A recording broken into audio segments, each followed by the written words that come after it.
Lecture du premier livre des rois. En ces jours-là, Salomon rassembla auprès de lui à Jérusalem les anciens d'Israël et tous les chefs des tribus, les chefs de famille des fils d'Israël, pour aller chercher l'arche de l'alliance du Seigneur dans la cité de David, c'est-à-dire à Sion. Tous les hommes d'Israël se rassemblèrent auprès du roi Salomon au 7e mois, durant la fête des tentes. Quand tous les anciens d'Israël furent arrivés, les prêtres se chargèrent de l'arche. Ils emportèrent l'arche du Seigneur et la tente de la rencontre avec tous les objets sacrés qui s'y trouvaient.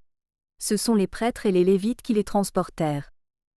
Le roi Salomon et, avec lui, toute la communauté d'Israël, qu'il avait convoquée auprès de lui devant l'arche, offrirent en sacrifice des moutons et des bœufs.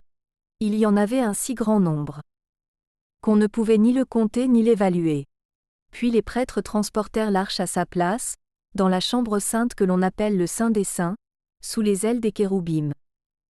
Ceux-ci, en effet, étendaient leurs ailes au-dessus de l'emplacement de l'arche. Ils protégeaient l'arche et ses barres.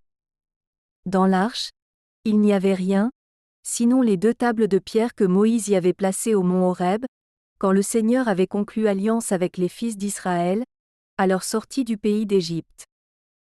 Quand les prêtres sortirent du sanctuaire, la nuée remplit la maison du Seigneur, et, à cause d'elle, les prêtres durent interrompre le service divin. La gloire du Seigneur remplissait la maison du Seigneur.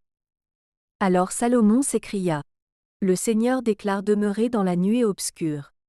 Et maintenant, je t'ai construit, Seigneur, une maison somptueuse, un lieu où tu habiteras éternellement. Parole du Seigneur.